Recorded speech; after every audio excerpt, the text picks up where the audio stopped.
Hi, everyone. I'm Gary Berman, the host of the Cyber Hero Adventure Show. We have a very, very special multi-part. That goes in the blooper reel. All right. Hi, everyone. I'm Gary Berman, the host of the Cyber Hero Adventure Show. Thanks so much to all of you, the unsung cyber heroes who toil in anonymity at work, at home, at school to keep us safe online. And speaking of which, we have a magnificent guest today, Beau Woods, who's from CISA, and he's going to be with us for a special 5-part series to unpack some of the great work that CISA is doing. Hey, Beau, welcome to the show. Hey, Gary, happy to be on. First of all, I want to tell you, thank you so much because we just finished a great interview and I forgot to hit the report button. Um, you know, what do you do Yeah. about that except this? Um, Do but you have a womp womp? uh, I can probably add one of those. And by the way, thanks for your attempt at humor. But my audience knows, let me do the humor and comedy, and you do the substance. That way, we stay in our lanes. And that way we make a good team. Indeed. So speaking of good teams, what drew you to CISA? Yeah. So CISA, for those who don't know, I'll give a little snippet of a background. The U.S. Cybersecurity and Infrastructure Security Agency is a part of Department of Homeland Security. And it was stood up formally, I think, in 2018. So we're still only 4 years old. As one of the newest agencies in order to have a focused kind of way to address cybersecurity, information security, as well as infrastructure security, the guns, gates, and guards, as we sometimes call it. And the idea was that if you put this in kind of a center of excellence, it could be better at protecting government, but also critical infrastructure and the rest of civil society through a non-regulatory, advisory guidance, a helping hand when you need one kind of approach. And so, first of all, that concept was really, really attractive to me when it started up. And actually,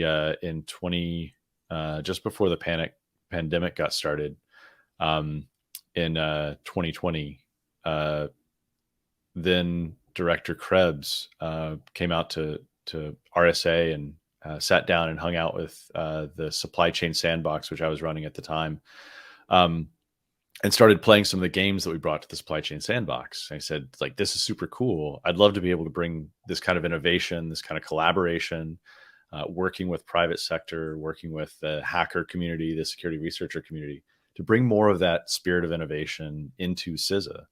And CISA started bringing in a handful of security researchers, people from private sector, from academia, kind of into the fold to be able to do that and to create that kind of culture change. That quickly kind of became a lot of our work focused on the COVID pandemic because of the timing when we came in. Right. And eventually that transitioned into a COVID task force where we were entirely dedicated to addressing COVID issues, again, from the infrastructure side as well as the cybersecurity side. And we can talk a little bit more about some of the outputs that we had over that time, about some of the other things that CISA has done, including some of the publications that we created specifically for healthcare, specifically in response to COVID, to help defend the nation, not just from adversaries, but also from the natural course of the disease that we're all fighting right now. Indeed. And we're going to delve into that in a subsequent episode of the show. And I'd like to have you amplify a little bit more about the culture change that you alluded to. Director Eastley has been just a rock star. And I don't, say that lightly. She, I think it might have been an RSA, gave a great speech, and she was sort of wearing these dragging cartoon pants and, dancing on the stage, and there was rock music, and even the font for like the JCDC, is like, I'm not sure. I know it was a rock band. I can't remember, but do you know, by the way, the look? Was it ACDC? Yeah, I think it was modeled off of ACDC.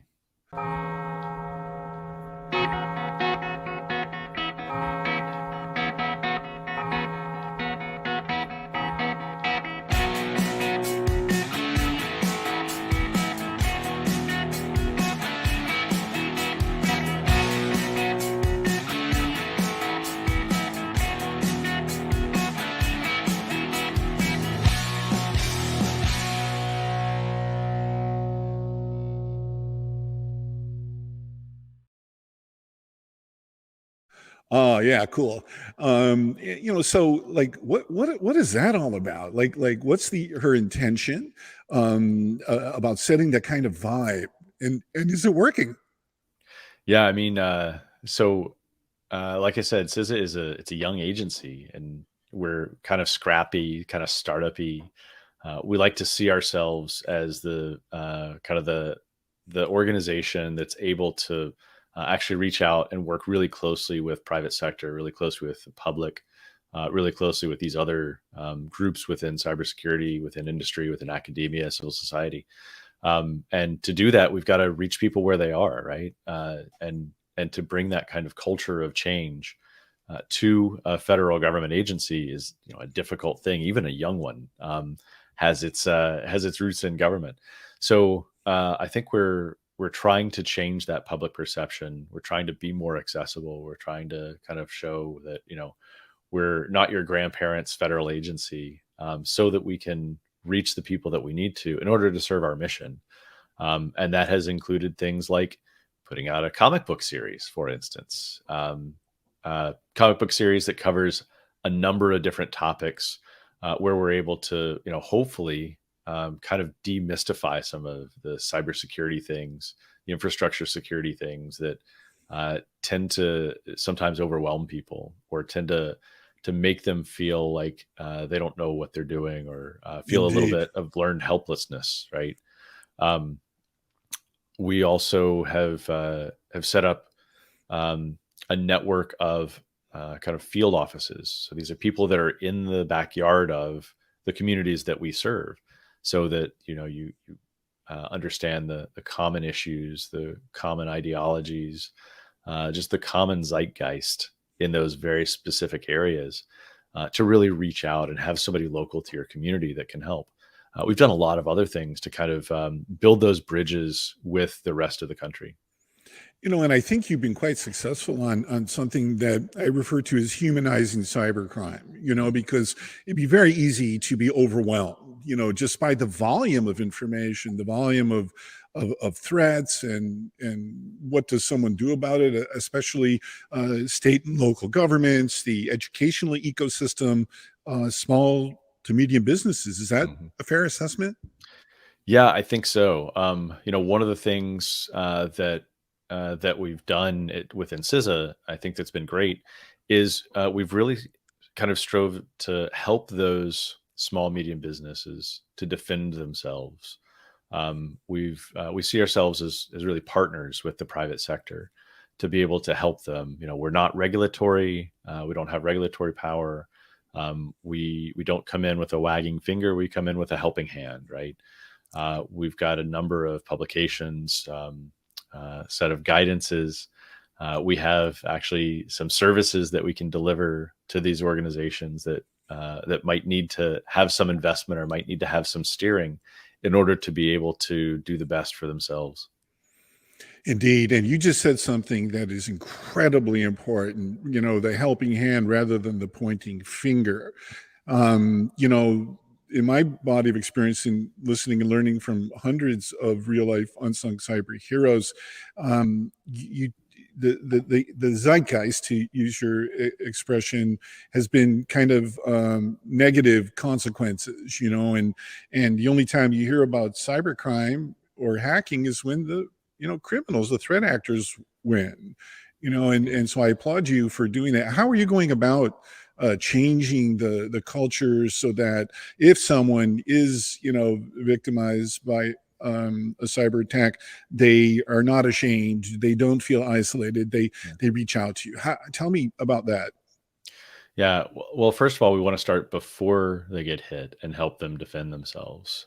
But of course, it's impossible to defend against every threat, every vector, and every potential consequence. It just doesn't make sense to try and do everything to build a Fort Knox around your business, because you got to let people in, right? So one of the things we've done is we've put out some educational guides. I mentioned the comic books. We've also got a series of other documents and publications, some of which I think are going to be the focus of some later episodes, like our bad practices guide, like our known exploited vulnerabilities, like our page on ransomware, stopransomware.gov, which is a whole of government effort that we're coordinating. So we want to get in there before the bad guys do and help those organizations defend themselves. But once they are impacted, they can pick up the phone, send an email, and call CISA, let us know what's happened, and we can be there to provide some support. We have a large threat hunting team where we can go and look for the criminals to help those organizations recover. We've got the group of field representatives who can go out, who can provide a little bit of advice and guidance, kind of be that trusted advisor, particularly for organizations in their regions. And we really want to help ensure recovery rather than, we don't have a law enforcement capability. So we're not going to come in and say, freeze all of these assets so we can try and track down the criminals. Now, we do work with the FBI and other law enforcement who do that.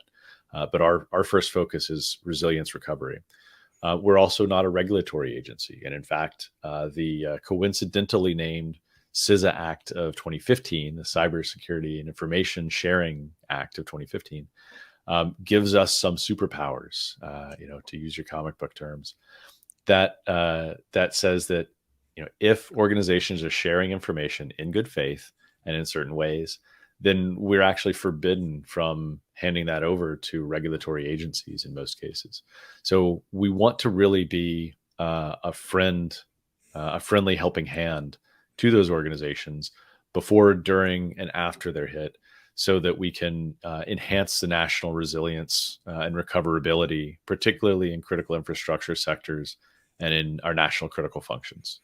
Indeed. And so you use the, metaphor or analogy, I guess, of helping hands. One of the challenges and opportunities, facing the globe is workforce development.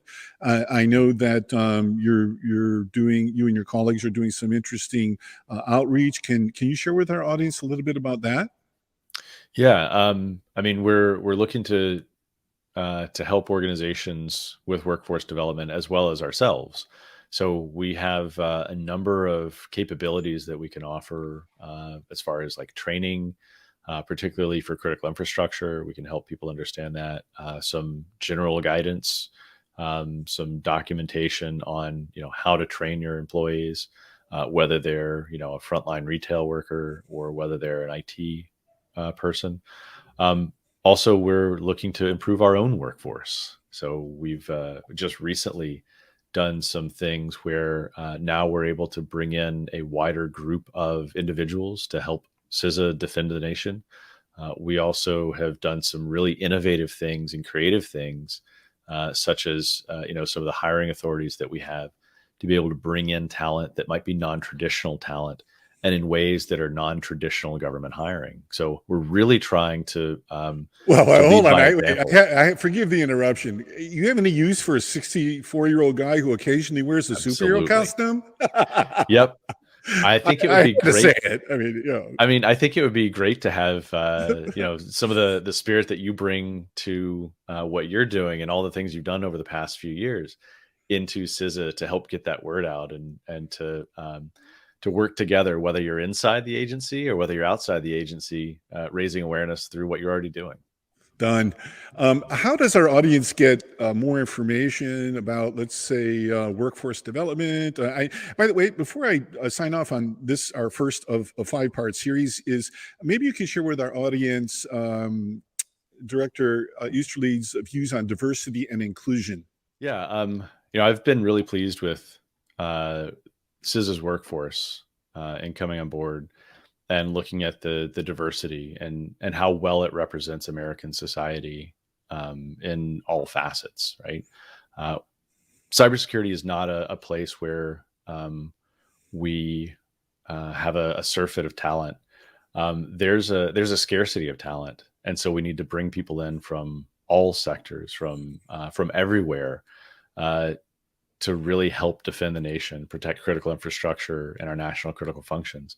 And I think that CISA and our workforce development, our talent acquisition, has really been doing a good job since we were founded several years ago at doing that. And the current direction continues that and attempts to accelerate the hope that we can bring in the best talent with some of the things we've done in terms of non-traditional hiring authorities, in terms of special cybersecurity pay, and some other things. Yeah, indeed. I mean, for example, I just heard recently that you're doing an innovative pilot program with some folks who may be on the spectrum to give them an opportunity to deploy their God-given gifts to help out. Is that true? Um, the cybersecurity community, especially the security researcher community, has some amazing, incredible talent. Um, it also has a lot of people who they're round pegs in a square hole world, right? So being able to be innovative and creative and flexible and agile on bringing those types of talent in and using them to get the best capabilities from them, in order to again serve the nation and to protect ourselves. I think it's really clever. It's really creative, and I'm eager and excited to see how that program goes. Indeed, and we're going to amplify your good works in that regard. And also, lastly, on this topic, veterans, what a great source of talent. Yeah, absolutely. A lot of the people within CISA have former military backgrounds, former law enforcement, and they come in to serve their nation in a different way, serve on the homeland side as opposed to overseas work. Although CISA does do a fair amount of international work too. So if there's folks out there who want to continue traveling around and engaging internationally, there's probably a home for you at CISA as well. Indeed. And so, how does our audience get more information about some of the great stuff that you're doing?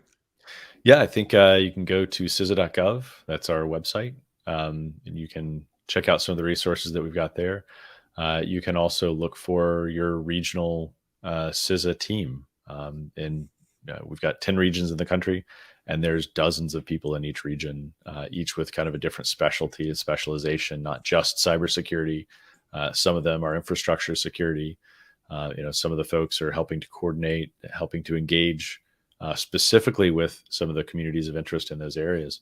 So yeah, we hope to be as accessible as possible and as available as possible. Indeed. Well, on behalf of a grateful digital universe, thanks so much, Beau, to you and everyone at CISA for who you are and what you do, and most importantly, why you do it. So, to our audience, thanks for tuning in. Stay tuned for the next issue of our show where we're going to talk about bad practices.